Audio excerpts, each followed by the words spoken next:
Hi, I'm Mike Papantonio, and this is America's Lawyer. A new lawsuit's accusing TikTok of mislabeling their own app so they could skirt child protection laws. We'll give you the details. Drug companies, well, they've already raised the prices nearly on 800 different pharmaceuticals. So this year, they're going to make even more money than they did last year price gouging. And why the hell is Bob Menendez still in the Senate after the overwhelming evidence that's been found against him? We're going to talk about that. All that and more, it's coming up. Don't go anywhere. America's Lawyer starts right now.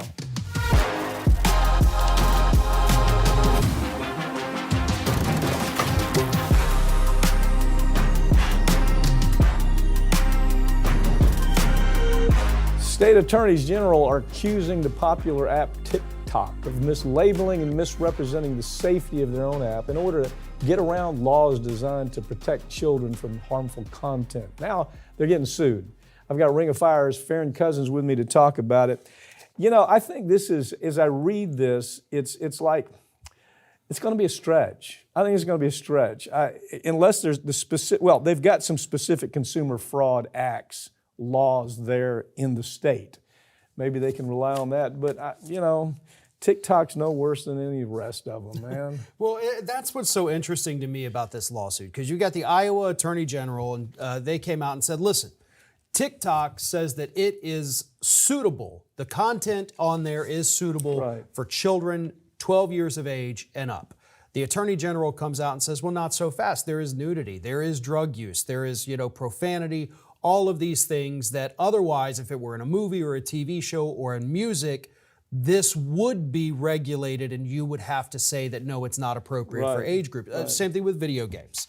So TikTok has nobody looking over their shoulder. And I think that's the problem. This lawsuit might be able to address that. I don't think they're going to get any actual damages. It's going to be a supervision kind of argument. Yeah. I'm not...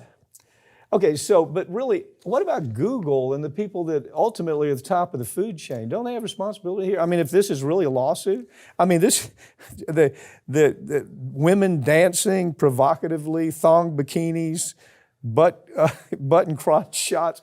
I mean, a kid can turn that on anywhere, but your point is that they've made this affirmative representation. No, this doesn't happen with us. Everything is age appropriate. Talk about, marijuana, hallucinogenics, all this stuff that a child can look at. And as I look at it, the only thing that you can really hang that on is their consumer act in that state and the representation. But talk about, to me, the Google factor is a big factor here, isn't it? Yeah, because you have both Apple and Google that run their respective app stores, the two biggest in the country. And what they do is they say, okay, you've got an app, wonderful. Why don't you tell us who this is suitable for? We'll take your word for it, slap it on there so parents can see, oh, this is 12 and up, you're 12 and up, here you go. But the responsibility to me doesn't necessarily fall on TikTok. It goes back up to the top. It should be Apple and Google that are the ones trying to be held accountable and they're not here. going to, because it's money. Right. I mean, they're not going to, no, TikTok, you can't come here. It's all about money. So this case probably isn't going to go anywhere unless there's I can see it maybe settling with some kind of mild kind of agreement between the AG and the state, but I'm just not seeing this as a real case. No, it almost seems like it's a confusion of some of the legitimate cases that are out there against TikTok and other social media companies. The stuff that's protected by 230. Right. Yeah. Iowa says, hey, let's get in on this, and then they just missed the field goal on it, and it is what it is. Yeah, I think kids can find most of the stuff that they're complaining about anywhere. A civilian employee of the U.S. Army has been arrested for allegedly stealing $100 million from the federal government. The employee was using a shell company to get millions in grants and payments from the government by lying about the services that the company was performing. Isn't the real question, how in the hell does our U.S. government not understand that this is going on? Why did they not do anything for years? This went on for years, man. I mean, we're talking about, this woman had a fleet of 70, I'm not making this up. I can see some pointed-headed bureaucrat in charge of this whole thing, okay?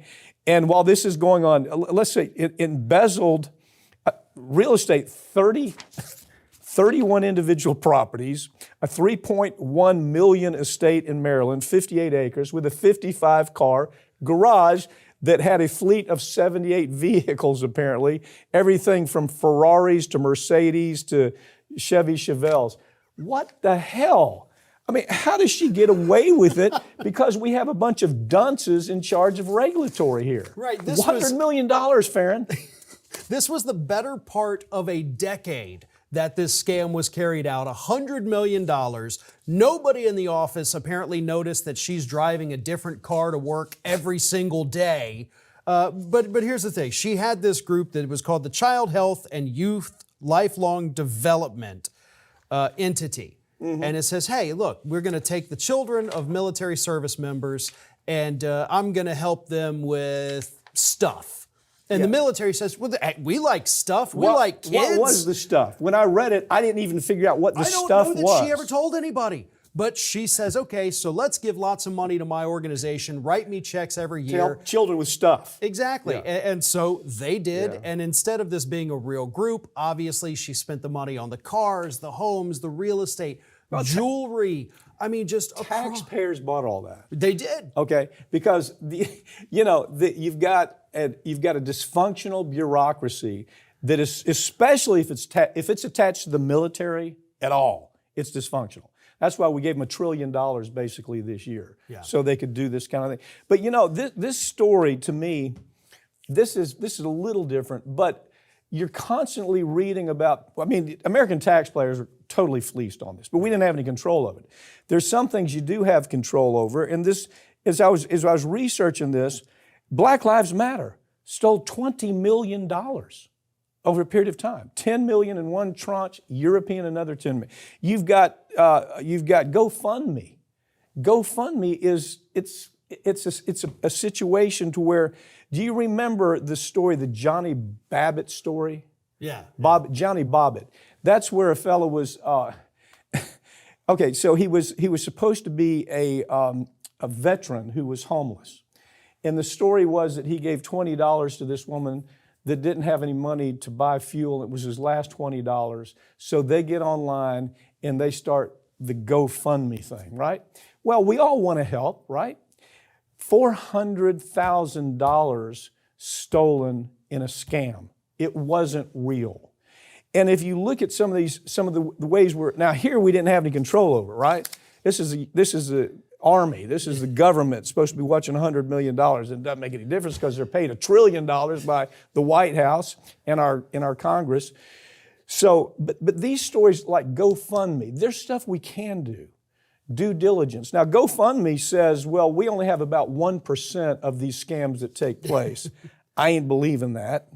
But, it's these small charities that we don't check into. We send, it looks like a good thing. We send them $100, $200, and there's no way for us to really keep up with it, is there? Well, no. And, I feel like the military, our veterans and veterans' children, they are ripe for fraud, to be the victims, or at least, kind of like she did. Like, oh, I want to help the children of the veterans and of our active duty service members. Who's going to say no to that? That is a good cause. Helping homeless veterans. Who's going to say no to that? Nobody. Yeah. So people take advantage of our generosity towards those who have served and their families, and that's what the GoFundMe folks have done. That's what she has done.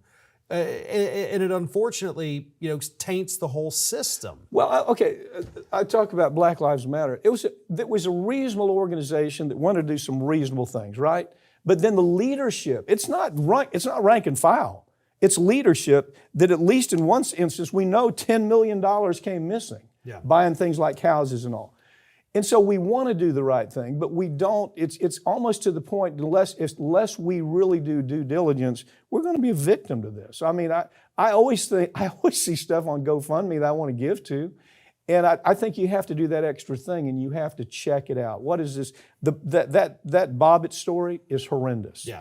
The guy that was supposed to be the veteran, he's splitting the money with the husband and wife that are running the entire scam, making it look like we're going to build a house for Johnny Bobbitt. We're going to do all these nice things for Bobbitt. Well, when you look at this woman too, with what she did here, $100 million, and that is a ton of money, don't get me wrong, but At the same time, you've got your Boeings, you've got your Lockheeds, you've got all these other military contractors that have been busted time and time again for ripping off the government. You know, all these key TAM cases that we've seen come through over the years, they're providing faulty equipment, faulty services, billing for services. KBR was huge for this. That didn't actually take place. Like, oh, we're going to do your laundry for the service members in Iraq. Oh, yeah. We sat and we did those stories, and they just literally never did it. We're going to wash we're going to wash the dishes. Right, and those people, nothing happens to them. She could be facing over 100 years in prison, which, listen, she deserves it. Don't get me wrong. If she did it, you know, we always got to say allegedly. I mean, I think it's 78 vehicles.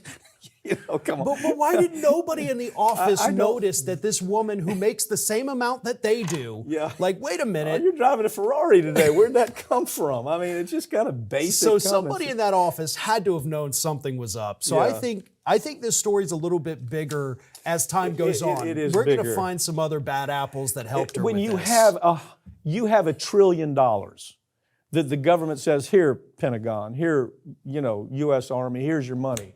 You don't pay attention to $100 million. That's the problem. Yeah. They spend like drunk sailors, and this is a great example. They don't even have any checks and balances to find out. But more importantly, you know, you have, some of these things are just they're so right. You know, there's stuff you want to give to. And if GoFundMe is correct, like I said, they said it's only 1% of these programs that are fraud, and they've been saying that for years now, so it probably is true. But you know, when you hear stories like this, you go, maybe I ought to do my due diligence. We're only a few weeks into the new year, but drug companies aren't wasting any time raising their prices. So far in 2024, close to 800 different drugs have had their prices raised, and more price increases are planned for later this year. All right, wow. Okay, first of all, what are the drugs that they're raising prices on? Okay, Trikafta, for example. Okay, is it Trikafta? Yeah, Trikafta. It's a cystic fibrosis drug, okay? It cost $26,000 for a 28-day supply. You've got Fasenra. Fasenra is a drug that has to do with asthma. You know, kids suffering from asthma. It's $5,000 a month just to have it, you know, to have access to it. Look, I'm so tired of hearing these drug companies. This is, it's research and development. Bullshit. This is not research and development issues. This is they're spending money advertising. I mean, if you turn on the television, every 3 minutes there's a drug advertisement. So that's where the money is being spent. But I see, you know, Congress, we had a great victory this year. We controlled the price of 10 drugs. Let's pick it up there. Yeah, look, we sit here like clockwork every January, and we do the story every single year, and we have for about 7 years now that we've been doing this show, talking about the latest drugs that these pharmaceutical companies raise the prices on, because they do it like clockwork. You can schedule your watch to it.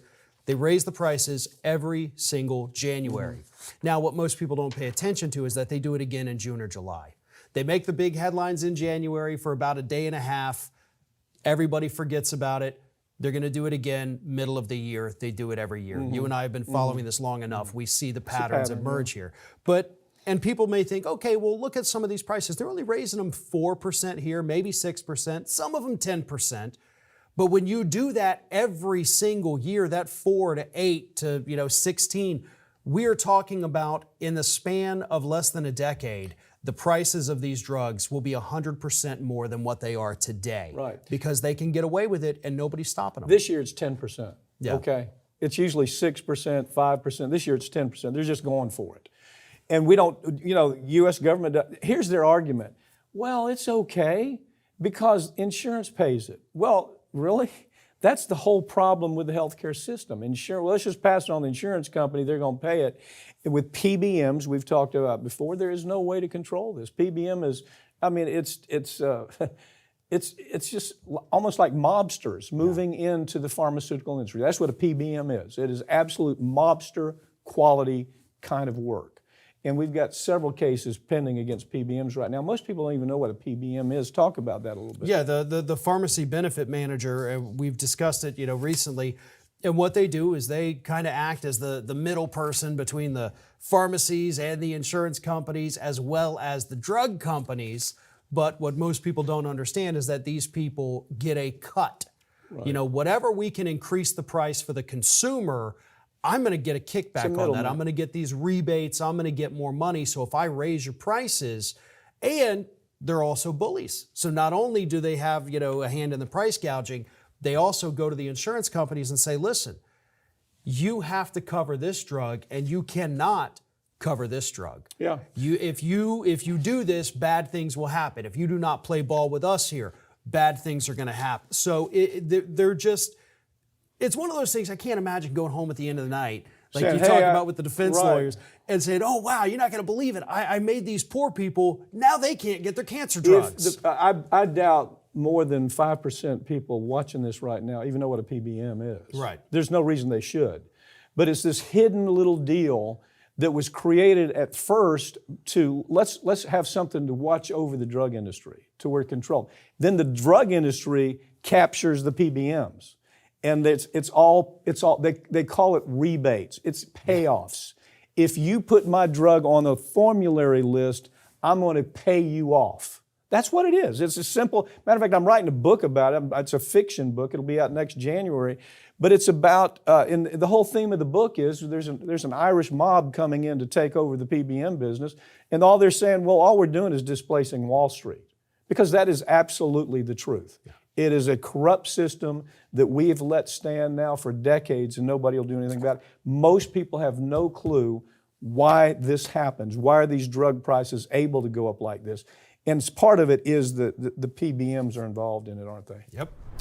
There's a terrifying new consumer scam happening across the country with scammers using AI to convince parents that their children have been in horrific accidents or they've been kidnapped. These types of scams are on the rise and you need to know how to protect yourself.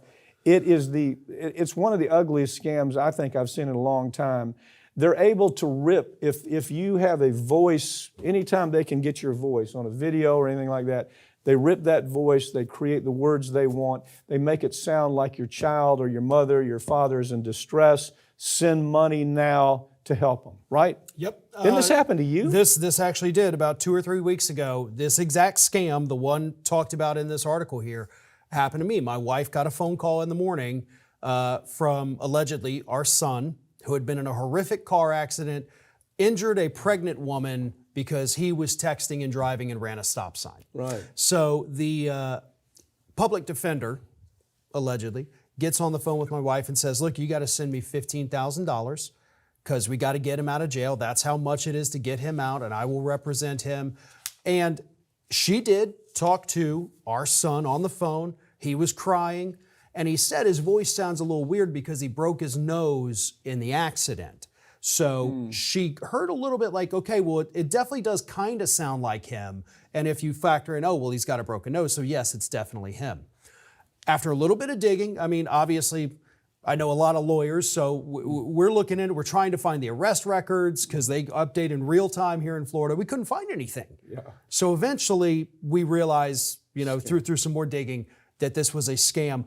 But it was hours of sheer panic that we were going through. It was hell. It was hell. Well, America is the number one target for it. And then India, oddly enough, is second target for it. And it's down to such a science, they have this entire scam that the parent, been involved in an accident with a pregnant woman is very common, but there's all kinds of variations. Yeah. And whether you're being kidnapped, whether you need money to get out for bail, but these things are at an all-time, they're at an all-time high. But hey, here's the good news. The White House has put Kamala Harris in charge of solving this problem. Does that make, I'm saying this, it absolutely says, in May, Vice President Kamala Harris met with the chief executives of Google and Microsoft to work through the AI scam problem. You feel any better about that? Not exactly, but like you said, they only need to find a video of you speaking online, which of course, between videos on Twitter, TikTok, YouTube, Instagram, it takes 2 to 3 seconds for these AI programs, 2 to 3 seconds of your voice, and they can replicate it and have you say anything. Yeah. And there's an instance where one parent got a call that her daughter had been, she's in the trunk of a car, kidnapped and going to Mexico, and they are demanding $1 million. They have her yelling in the background. Yeah, and it is, I mean, I can't quite even vocalize it because of how horrible the experience was.